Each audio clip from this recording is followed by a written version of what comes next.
Sistema Michoacano de Radio y Televisión presenta.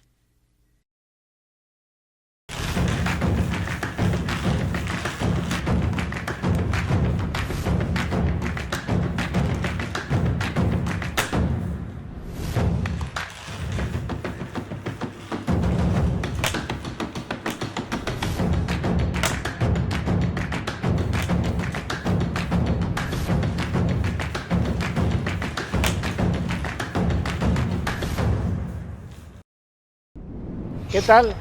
Hoy una entrevista, dos entrevistas con dos jóvenes, no tan jóvenes, de 34 años cada quien, Juan Antonio Magallán y Víctor Ruiz, quienes van a abordar el tema del periodismo en Michoacán. Pero ¿por qué fueron elegidos para las entrevistas? Porque son jóvenes, no tan jóvenes, disruptivos, escriben, redactan, hacen literatura, son músicos, son reporteros y son disruptivos, literalmente hablando.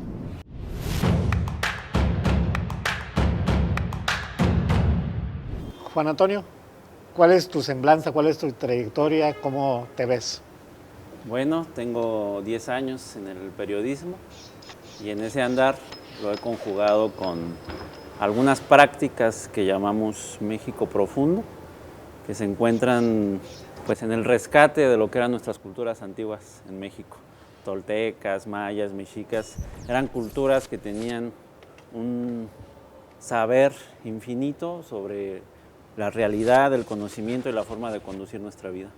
He tenido la fortuna de encontrar con grupos en Morelia que danzan con sus coyoleras, su huehuet, que es un tambor, para agradecer la existencia, mezclado de temazcales, algunas caminatas al desierto, y eso lo he tratado de conjugar con el periodismo. Mi fuente es cubrir gobierno del estado, pero por ahí me salgo y hago crónicas de danza, hago crónicas de algún temazcal, poemas y demás. Y pues bueno, la música siempre ha estado presente porque hace algunos años tuve la fortuna de estudiar música, guitarra clásica, y bueno, ha estado ahí ese andar, conjugando una trenza, digamos, entre la música, el periodismo y este llamado Camino Rojo, ¿no? Pero también haces literatura.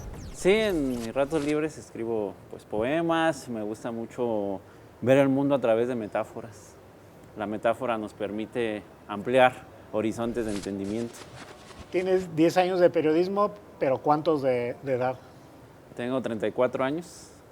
Ya no tan joven. No, pues ya no se cuecen. ¿Eres de qué parte eres? ¿Originario? De Morelia, sí. Mis papás son de Santa Clara del Cobre, se vinieron para acá y acá se reprodujeron y tuvieron a mis hermanos y a mí.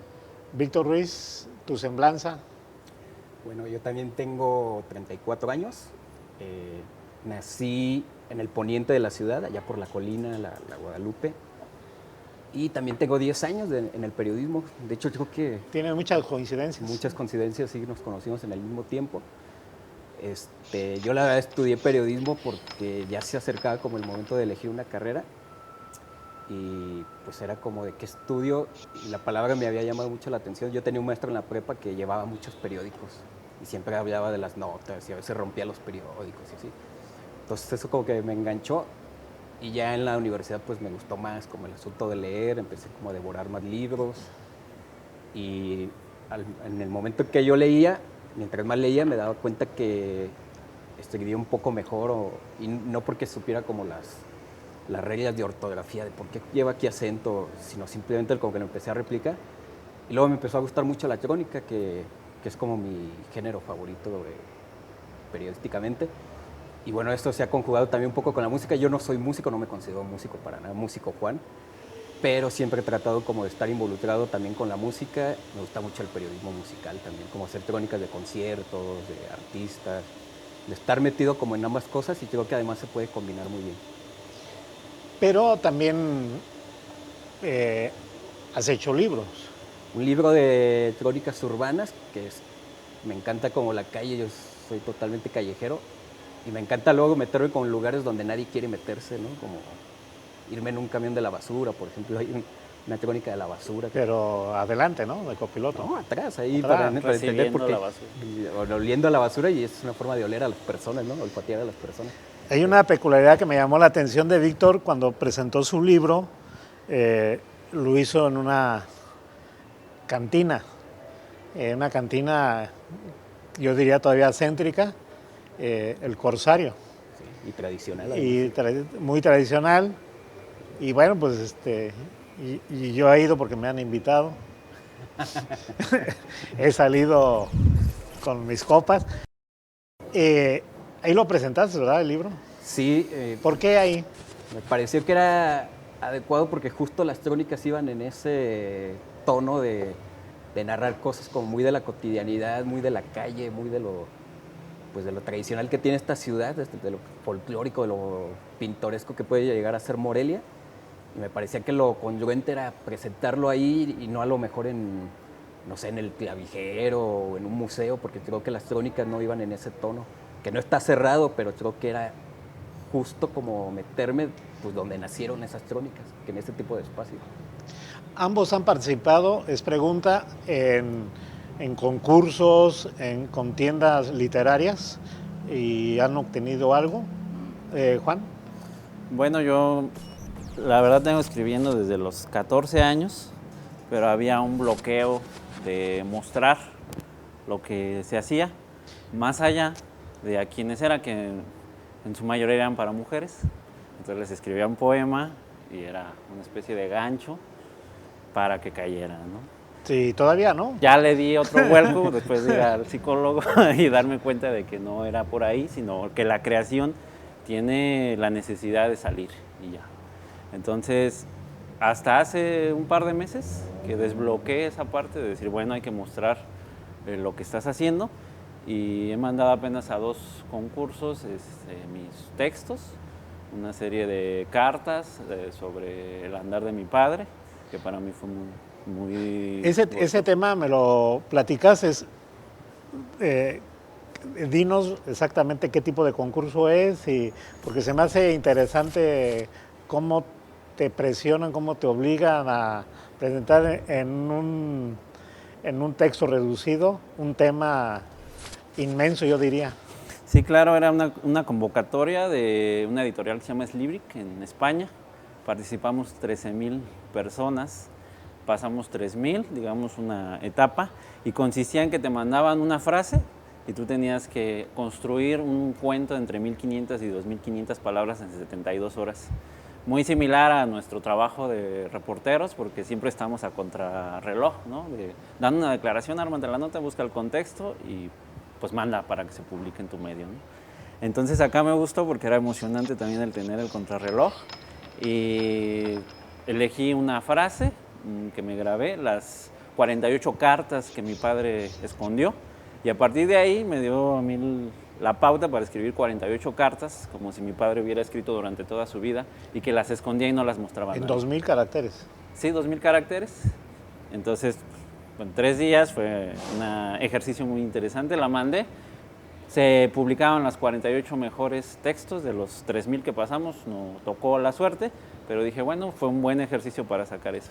Y hace poco mandé unos textos a la convocatoria estatal de Palabras de Colibrí, en poesía, a ver, dan los resultados en junio, entonces veremos qué pasa, ¿no? Ese es a nivel nacional. Es estatal. Estatal. Ir viendo, ir mandando, y si no, pues buscar la autogestión también, publicarse uno solo también, para que ya salga del sistema todo ese material. Antes de que nos platiques, Víctor, vamos a ir a un receso y regresamos. Y bueno, pues ya vieron la semblanza de Juan Manuel y de Víctor, y yo diría son reporteros disruptivos. Yo les voy a decir algo, ¿por qué no les digo periodistas? Pero bueno, eso lo vamos a ver posteriormente. Regresamos. Bien, Víctor, después de escuchar tu semblanza, la misma tónica, la misma pregunta. Sí, fíjate que me estoy dando cuenta todas las similitudes que luego tengo con Juan que no había identificado. Yo también me ha costado mucho trabajo como sacar al mundo, digamos, uno lo que va escribiendo, a lo mejor por inseguridades que fuiste cosechando en la infancia, en la adolescencia, de a veces, incluso me pasó con el libro, me daba pena como presentarlo, o venderlo como si no mereciera. Entonces, poquito a poco he ido como batallando con eso. Justo ahorita metí a concursar también unas crónicas musicales. Estoy a la espera de los resultados que los den en su momento. Pero sí estoy apenas con este proceso experimental de ¿por qué no? ¿Por qué no concursar? ¿Por qué no darlo a conocer a la gente? A lo mejor no vale tampoco como luego uno pensaba en el pasado. Es difícil, pero ahí va la batalla. Espero que no sea tan tarde. Yo creo que a los 34 años todavía somos jóvenes. No, yo no creo que seamos viejos, todavía grandes. Creo que estamos justo como apenas como Viejo yo. en ese proceso. No, hombre, Sam. Ese proceso de madurez apenas. Pero apenas incursionas en los concursos literarios. Apenas incursiono. De hecho, este año apenas fue como que, pues sí, porque antes también como que no investigaba decía, no, pues cómo voy a ganar yo, ¿no? Entonces, ahora como que le he dado un giro a esa situación y al contrario, ahora yo estoy buscando, estoy atento a las convocatorias, a ver dónde se puede meter. O como dice Juan, si no gano, pues por lo menos ahí ya está la obra y se puede autogestionar, buscar editoriales, como fue el caso del libro que yo saqué, buscando una editorial. Dalia Martínez es periodista, estuvo en El Sol de Morelia, eras como su reportero consentido, eras privilegiado con ella y siempre chuleaba, por decirlo de una manera, tus crónicas. ¿Qué es lo que más te recuerdas que ella te dijo que te engrandeció más? Pues yo creo que me dotó de esa confianza de creértela, ¿no? Y luego... ¿No te la creías? No era un proceso que me fue costando y lo que ella hizo en este semanario corto, pero que se llevó a tener en El Sol, pues era que cada semana era un reto, ¿no? Y ahora quiero que hagas esto y te mandaba municipios y ciertos temas. Y el reto siempre era como no repetirse, no volver a hacer lo mismo que ya vienes haciendo, la misma fórmula, sino ahora vete a buscar migrantes, no sé, por decir. Y ahora vete a Zamora a ver qué pasa con el tema de la seguridad. Ahora vete a Zitácuaro con los 2 periodistas que asesinaron. Investiga que ya pasó un año. Entonces siempre hay un reto y eso va creciendo y en el momento no te das cuenta, pero ya cuando ves que pasó un año y dices, ay, y te relees, dices, ay, yo hice esto. O sea, sí. Voy a acotar porque Dalia Martínez decía que era su consentido privilegiado, pero ella veía mucho potencial en ti, mucha capacidad y potencial, y por eso te enviaba a reportear temas de interés de ese momento, pero muy especiales para El Sol de Morelia. No era cualquier tema, eran temas, casos importantes. Y Juan Antonio, yo me acuerdo que un día nos vimos en Las Rosas, bueno, nos hablamos y fuimos, y ahí me platicabas que te ibas a ir a Cuba, a La Habana. Sí. Y te solicité unas crónicas para Acueducto y no querías. Yo iba Y tú ibas al desmadre. y te resististe, pero al final me enviaste y hiciste 5. Ya no quisiste hacer más. Pero me parecieron muy interesantes porque no son crónicas extensas, son cortas y son muy disruptivas para mí, interesantes. De las 5 crónicas, ¿con cuál te quedas? ¿Y por qué? A ver, y platícanos el tema. Pues yo creo con el poema que hice de La Habana, porque La Habana es una ciudad que se quedó en un bucle temporal. Cuando uno camina, yo caminaba ya 6, 8 horas, me gusta mucho caminar, y ves los almendros, ¿no? Los carros viejos que andan ahí, todos son taxis, tú haces la parada y te llevan a donde tú quieras, ya si te dejas te clavan el diente. Vi una ciudad de muchos contrastes, donde puedes ver un palacio y a la siguiente cuadra está destruida una casa, ¿no? Ruinas. Mucha necesidad. Y entonces ese poema lo escribí en la playa, con un coco con ron, no había nadie. ¿Más un coco? No, creo. Bueno, le echaba más ahí todo el tiempo. Y ahí empezó a brotar, te digo, la escritura es una necesidad, uno ya no se puede salvar de eso, cuando ya probaste el placer de tener una hoja en blanco y empezar a plasmar imágenes que solamente tu cabeza va a construir y que nadie más va a generar. Entonces, ese poema hablaba sobre las serpientes en Cuba, sobre las mulatas y sus bailes a las 3 de la mañana, sobre el olor a semen que tiene la ciudad, sobre el olor a basura, sobre la prostitución que existe, sobre la necesidad del pueblo cubano de emigrar a Nicaragua, por ejemplo, porque es el único país que les da visa, ¿no? Entonces, todos los cubanos con los que platiqué hablaban de que querían irse a Nicaragua. Y para ello tenían que volar primero a México, paradójicamente no los dejaban y se regresaba el avión a Nicaragua y de ahí caminaban en un éxodo para llegar a Estados Unidos, ¿no? Entonces me gustó mucho ese poema porque pues yo sentí la ciudad, me emborraché con dueños de bares, conocí a gente de un montón de países, entonces justamente ese, pues la sangre reporteril que ya no te puedes quitar y que a donde te metes vas y platicas con la gente porque quieres ahondar en su existencia, ¿no? Entonces creo que ese poema me pareció a mí... ¿Y nos lo puedes decir completo, una parte o...? Pues no lo sé de memoria, lo puedo leer, quizás en un archivo que tengo. A ver. Y es pues un conjunto de sensaciones, ¿no? ¿No tienes impedimento, Víctor? Adelante. La Habana. Biografía del Caribe, atesora el túnel del tiempo de Cuba, la isla de la mariposa invisible, de las serpientes de 3 ojos y las lágrimas negras, de las mujeres sonrientes hasta el amanecer, una fábrica de arte, una canción de cuna y fierros viejos, del negocio de almas, los faquires en las calles, del peso prostituido y la arena con semen, el baile nocturno, las jaurías danzando, la revolución del dólar escapa a Nicaragua, porque las filas ya cansaron, porque el pan no alcanza, pero aparecen las sonrisas, ron sin crudas, habanos forjados en las calles, mota para el mexicano, gritan en La Habana Vieja. El mar Caribe canta y canta, las gargantas del sol, con sombríos misterios, arañazos, zarpazos, soltando el llanto, sembrando el llano, que el andar apenas comienza entre el jazz y el son, al ritmo de ingles mulatas. El rezo del tabaco con las abuelas de madrugada, ron con coco, 4 tequilas más, gritan los turcos insaciables, las pitonizas de largas garras, tarot manoseado. En el malecón, pesca suspiros, en las calles, pan con queso, en los cenes, vaivenes fortuitos. Bien. ¿Tú tienes historias de reportajes, crónicas que has hecho periodísticamente hablando o fuera del medio periodístico?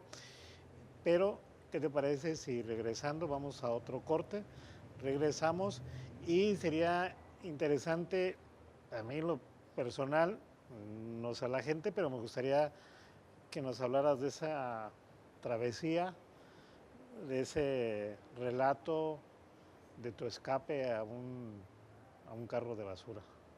¿Sí?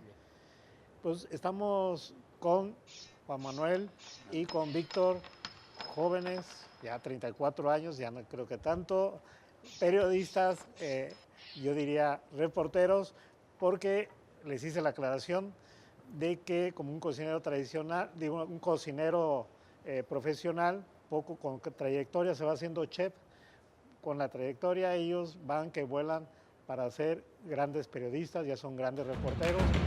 Regresamos.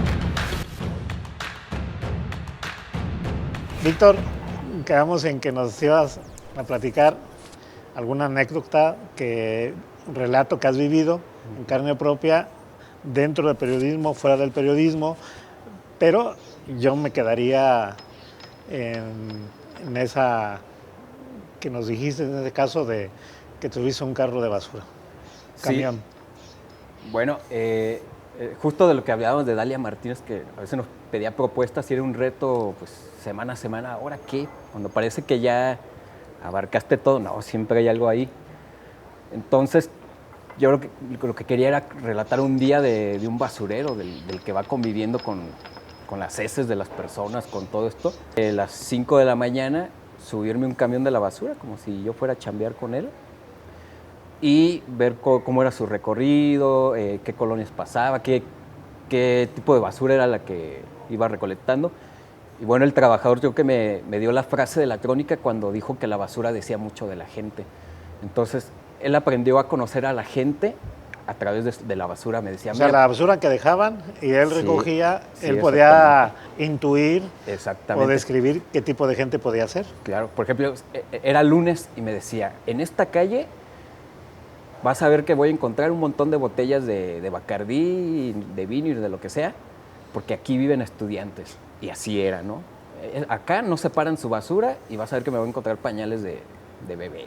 Y entonces así, una jeringa, cosas así. Entonces decía, la basura dice mucho de la gente. Aparte, no era lo mismo la basura de la Chapultepec que un poquito más para acá ya hacia el Mercado de Independencia.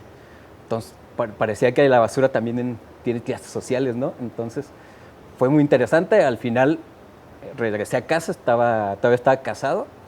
Me mandaron inmediatamente a bañarme como 3 veces y bueno, esa ropa ya no la volví a usar porque quién sabe cuántas bacterias. Aparte fue en época de pandemia, entonces era como el triple riesgo de los trabajadores de que recolectan basura porque era la pandemia, las bacterias que ahí encuentran. Pero bueno, decían, pues nosotros no nos hemos enfermado de COVID o si nos enfermamos no nos hemos enterado. Quizá las defensas están más fuertes, no sé. Pero sí me pareció como pues interesante ver las personas a través de su basura. ¿Y cómo vistes digamos, al recolector de basura? Lo vi ¿Cómo como, lo puedes describir, su perfil? pues era como un joven como de 20 años, totalmente acostumbrado a su trabajo, agarraba la basura sin ningún tipo de Protección. nada, o sea, totalmente acostumbrado. Un cubrebocas entre comillas, porque era de esos desechables que se veía que ya tenía como una semana con él, que no se lo cambiaba y que se lo ponía pues casi porque lo obligaban. Y totalmente sin guantes, agarraba como las cosas como si nada pasara, sin medir ningún tipo de riesgo. Y me decía que ya tenía como 1 año, 2 años trabajando en eso y que nunca se había enfermado, nunca le había pasado algo grave, nunca se había cortado. Entonces no quisiera decir que tenía la vocación, más bien que tenía la valentía de entrarle a la chamba pues sin ningún tipo de temor. Juan Antonio, lo que hablamos hace rato de Cuba fue algo, digamos, extra periodístico. Fuiste de vacaciones. Platícanos una aventura, por decirlo de esa manera, un relato de que te haya pasado reporteando. Algo así que sea disruptivo, diferente. Recuerdo mucho una cobertura que nos mandaron a Aguililla. En el sexenio anterior, pues estaban bloqueadas las carreteras, ¿no? Ahí fui yo. Para entrar a Aguililla. Entonces nos llevaron 2 pools de prensa y recuerdo mucho, hice una crónica ahí, que cuando empezaba a dejar de haber huertas de limones y aparecer huizaches y arriba sopilotes, a mí me empezó a volar la cabeza y empecé a escribir mi crónica, ¿no? Por ahí la empecé. Bloqueo y demás, llegamos a Aguililla, donde está la gasolinera, acababa de pasar lo que un gobernador había aventado a un maestro, todas las cosas estaban muy calientes en el municipio, pero nos llevaron para decir, pues ya se desbloquearon los caminos, vayan y hagan crónica, o hagan nota, o lo que sea. Entonces ahí en el colectivo, con los camaradas, decían, pues vamos a la plaza, ¿no? Como si fuera pues, estar en Pátzcuaro, ¿no?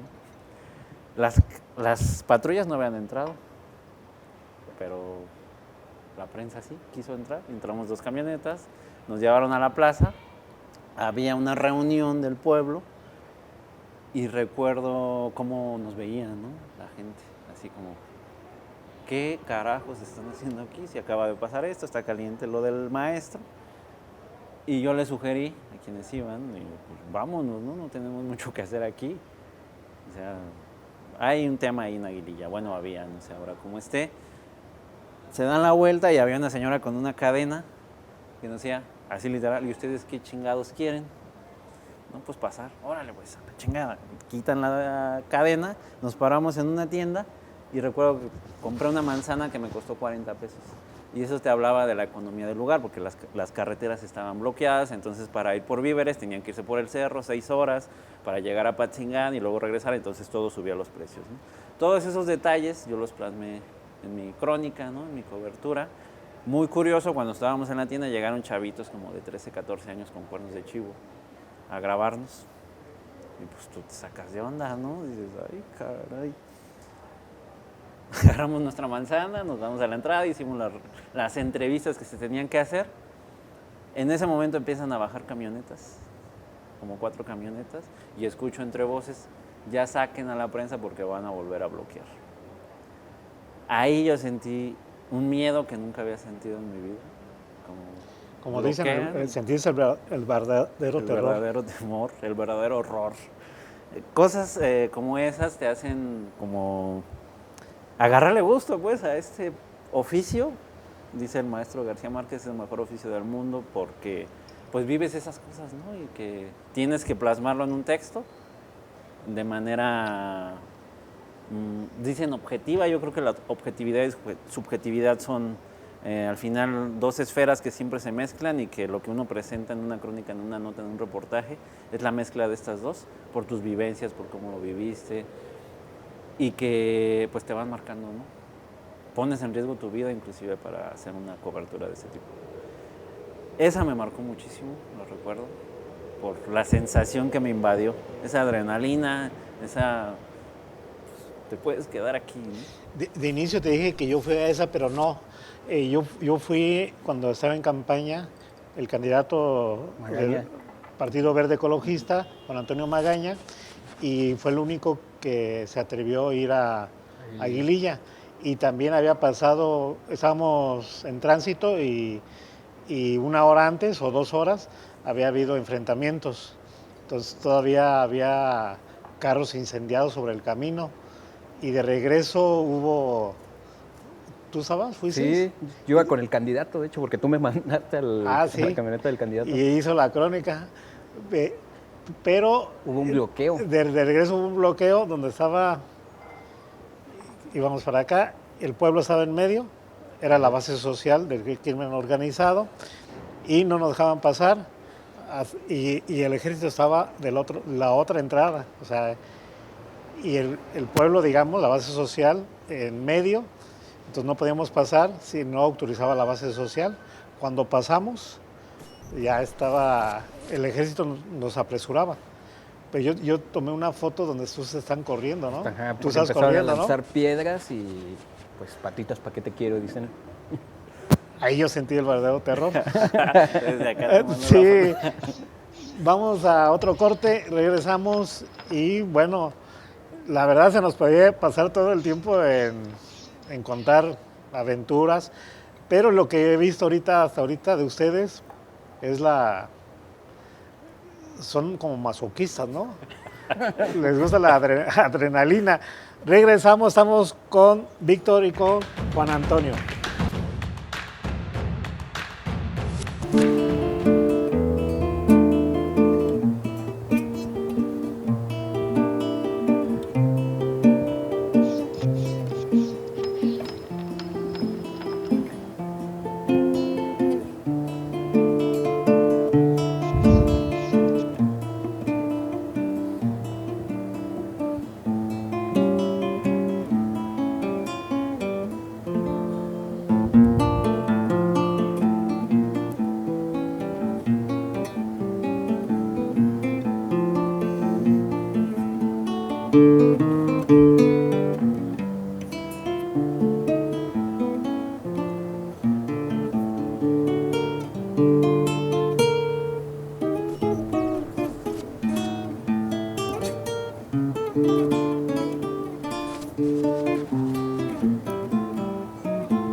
Juan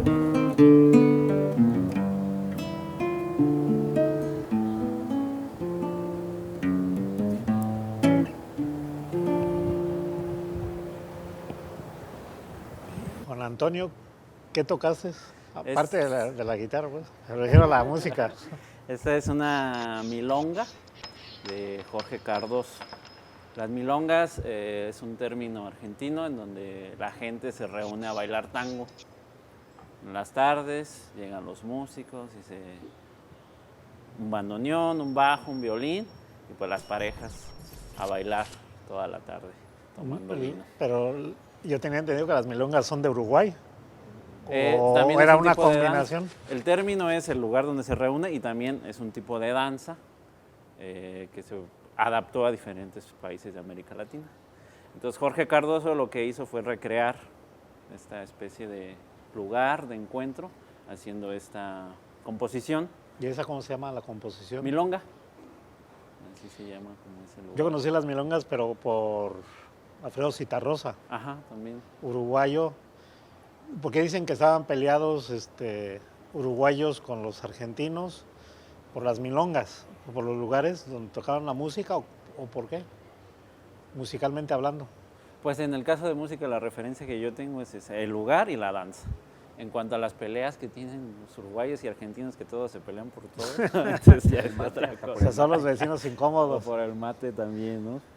Entonces, Sí, el gran referente uruguayo en milongas, digamos, en ese tipo de lugares es Alfredo Zitarrosa. Y de los tangos, pues es sin duda Gardel. Víctor, una pregunta para los dos, pero empezamos contigo, Víctor. ¿No han pensado en sentar cabeza? ¿Ser serios? ¿Madurar? ¿Dejarse de adrenalina?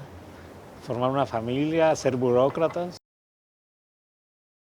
Suena muy aburrido, ¿no? Pero y mi madre me lo dijo toda la vida, ¿no? De cuándo irás a madurar, pero pues no, yo creo que, bueno, en mi caso es lo que me ha definido como mi personalidad, como me da gusto ser así, además, como ver que llegué a los 34 y decir, no era una etapa como se suele decir. ¿Cómo eres en máximo 3 palabras? ¿Cómo eres? Alguien libre, rebelde y a veces irreverente, creo yo. ¿Lo mismo? de si voy a sentar cabeza o la definición de 3 palabras. Sobre todo, los dos. Lo de burócrata sí me aventé una pegada porque además de trabajar de reportero, trabajo en una institución como enlace de comunicación social, entonces digamos que ya tengo un pie en sentar cabeza. Es un híbrido. Sí, porque bueno, la vida me ha permitido tener esas 2 posibilidades de visión, el ser reportero, el estar detrás de la nota todo el tiempo y el estar también en una institución como enlace de comunicación social. En un lado aviento piedras y en otro las recibo y así no. Entonces, esa experiencia pues te da una visión integral, ¿no?, del fenómeno de la comunicación. Pues sentar cabeza creo que ha ido ahí un poco gradual el tema, a partir de mis experiencias, sobre todo de corte espiritual. Me abrí a ese mundo y la verdad me ayudó muchísimo a calmar ese caballo desbocado que era hace algunos años, ¿no? Descripción en 3 palabras, alguien que sonríe, yo creo. Yo no me lo imagino a ustedes, digo, a lo mejor uno tiene una estima sobre jóvenes, no tan jóvenes como ustedes. ¿Cuál es lo más locochón que han hecho, que han vivido? Por ejemplo, fuera de los medios de comunicación, han probado la marihuana, una borrachera, como la película esa de ¿Qué nos pasó ayer? Se queda corto.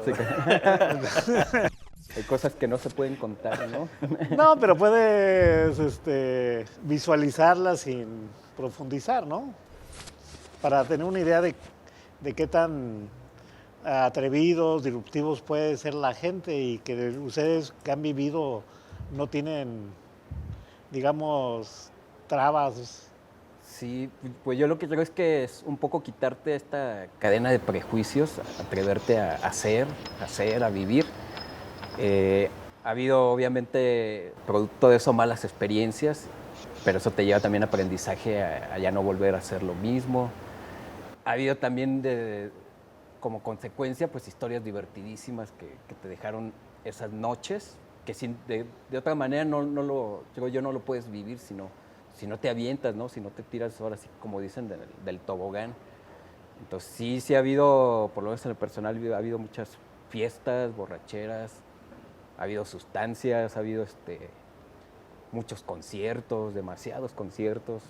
Yo creo que todo lo que yo he hecho desde adolescente se ha acompañado de una u otra manera con la música. Pero eso también me ha llevado a leer mucho. Yo devoraba muchos libros en la universidad. Entonces, como un poquito de todo. Ahorita, por ejemplo, este año dije, no, quiero hacer deporte. Y me metí a hacer deporte, a hacer atletismo. Entonces yo creo que un poco, ahorita que decías de lo de sentar cabeza, pues es simplemente encontrar equilibrio emocional, mental, y no es todo el exceso ni toda la prudencia, ¿no? Yo creo que puede haber ahí un punto medio. Tú tocas en una banda, ¿no? Sí, cuando me divorcié estaba aburrido, empecé a tocar el ukulele y con otro amigo pues dijimos, vamos a hacer una banda, porque él también estaba como pasando una situación así como también similar. Hicimos una banda, ya luego Juan tocó como 2 o 3 tocadas nada más con nosotros. Y ahí está un poco en pausa, pero sigue activa, digamos. Ahorita que dijiste locura, me acordé, yo tengo 2 años haciendo una caminata al desierto, a San Luis Potosí, a Huiricuta. Yo creo que esa es la locura más grande que he hecho en mi vida. ¿Por qué la hiciste? Es un llamado el que uno tiene para ir a este tipo de lugares. Dicen que ahí se creó el mundo, el pueblo Huirrárica, el pueblo mal llamado Huichol, hace ahí una peregrinación cada año. Entonces surge una invitación de un muy querido amigo, a quien mando saludos, a Estefano Cruz, y él tiene ya un andar en esta caminata. Me platicó, 4 días, llévate tu mochila, llévate agua, llévate cosas que necesites allá, sobre todo agua, ropa, algunos enseres que necesitas, y son 4 días de caminar en silencio. Te levantas en la mañana, guardas tu sleeping, guardas tus cosas y empiezas a caminar en silencio. 30 almas caminando en el desierto, sanándose, acompañado de un montón de ejercicios que ayudan a sanar tu espíritu. Vamos a otro corte. Ese es, me deja sin habla. Yo no sé si lo podría hacer o no, pero es algo y para mí novedoso. Estamos con Juan Antonio y Víctor, ambos reporteros, disruptivos, diría yo. Y bien, llegamos a la parte final, el último bloque con Juan Antonio y Víctor Ruiz. Pero aquí hablemos ahora sí de periodismo en Michoacán, de medios de comunicación. La misma pregunta va a ser para los dos. ¿Serían capaces, digo porque no todos se atreven a hacerlo, a calificar la calidad del periodismo en Michoacán? Y dos preguntas. La otra es, que ¿es peligroso el periodismo en Michoacán o es una estima o es dirigido solamente focalizado? Empezamos contigo, Juan Antonio. Pues yo creo que hay periodistas bien valiosos en el estado que yo admiro mucho. Los he leído desde que empecé. Compañeros. ¿Por qué no ahora entramos a focalizar con nombres? Parece que es una periodista que ha hecho camino con sus crónicas legislativas tan divertidas a veces y tan profundas también, ¿no? Pues López Telles también, que fue un referente para un periódico en el que tú colaboraste. Hay alguien que ya no ejerce, pero que a mí me ayudó muchísimo, se llama Omar Arriaga. Sí. Es de formación literaria totalmente. Cubría filosófica. cultura sobre todo. Y él me ayudó muchísimo a entender las incoherencias que luego uno puede detectar en el oficio, ¿no? Creo que ellos tres para mí han sido así, que yo los leo y los Y el admiro. periodismo en Michoacán, reportear, hacer periodismo es peligroso en Michoacán, o son casos excepcionales, focalizados, o es de manera horizontal. Pues yo creo que depende de qué escribas y contra quién escribas. Por ejemplo, Recuerdo, yo tenía mi primer, ¿sí se pueden decir marcas de periódicos? Sí, ¿verdad? Mi primer trabajo fue en La Voz de Michoacán. Ahí me formé porque yo soy de formación historiador. Tengo la licenciatura en historia. Por azares del destino hice mi servicio social, me quedé a trabajar ahí. Y me llegó un caso de un caso de corrupción en el que pues, me llega toda la información, publico y me hablan para amenazarme, ¿no?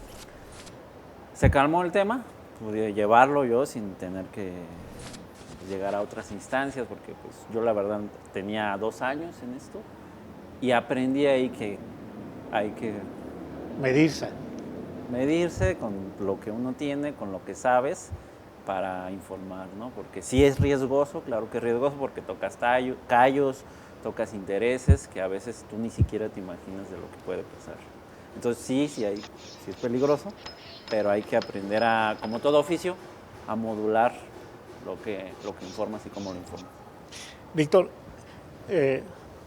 ampliando un poco las dos preguntas, la primera pregunta es la calidad del periodismo en Michoacán.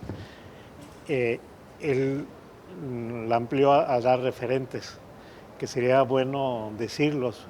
¿Cuáles han sido referentes para ti?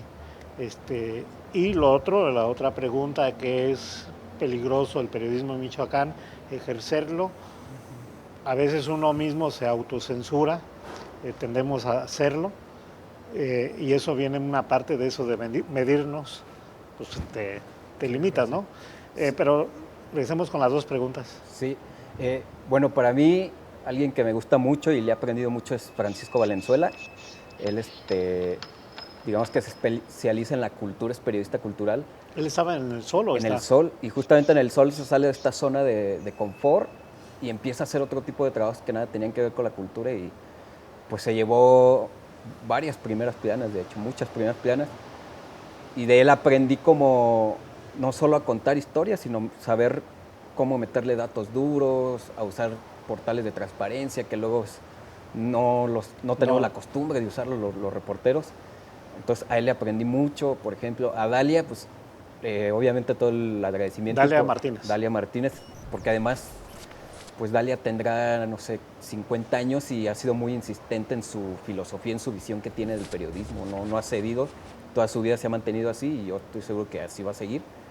Y por ejemplo quiero nombrar un fotoperiodista, que en este caso Enrique Castro, que él quiso aprender a escribir, o sea, no solo tomar las fotos, y empezó a hacer sus crónicas, sus notas, y me parece que es alguien que tiene un ojo bastante fino y sabe contar muy bien las historias, lo que está ahí, y encima ya le mete, pues ahora sí que la crónica escrita, pues hace trabajos muy completos que a mí me gustan mucho, el de Quique. Y yo creo que también es riesgoso, pero también va a ser riesgoso en la medida en que tú quieras clavarte más, investigar más. No es lo mismo pues hacer periodismo en Morelia que hacerlo en Tierra Caliente, por ejemplo. Yo creo que también hay regionalismos y creo que hay periodismo valioso. Tan valioso es que gracias a lo que se hizo localmente, ahora hay un documental del Guardián de las Mariposas, por ejemplo, que saltó a Netflix, o sea, y eso tiene el pilar, su pilar está en el periodismo local. O sea, para que tuviera un alcance nacional y luego internacional, pues tuvo que haber un trabajo aquí, local, regional, que pudo dar el salto a que el tema tuviera eco en otras partes del mundo. Somos digamos, tiro al blanco en Michoacán, los que se dedican al periodismo, a medios de comunicación. Ya lo dijiste, pero ¿somos o...? Yo digo que somos, lo que pasa es que está tan normalizado que a lo mejor el michoacano ya parece que no le teme a nada, ha pasado por todo, que ya es muy difícil que le tema a algo.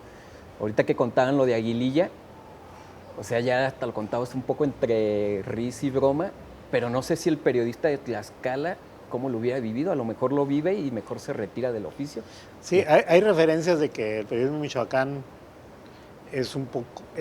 mucho mejor que varios estados del país, porque están son menos rebeldes, digamos de esa manera.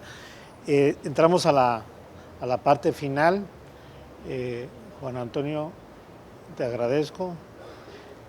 Yo me quedo con muchas cosas todavía por preguntar, pero pues me aguanto. Víctor, pues gracias. Y nos vamos a despedir escuchando a Víctor Ruiz. Muy bien. Esto se llama Amigo.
cualquier estrella.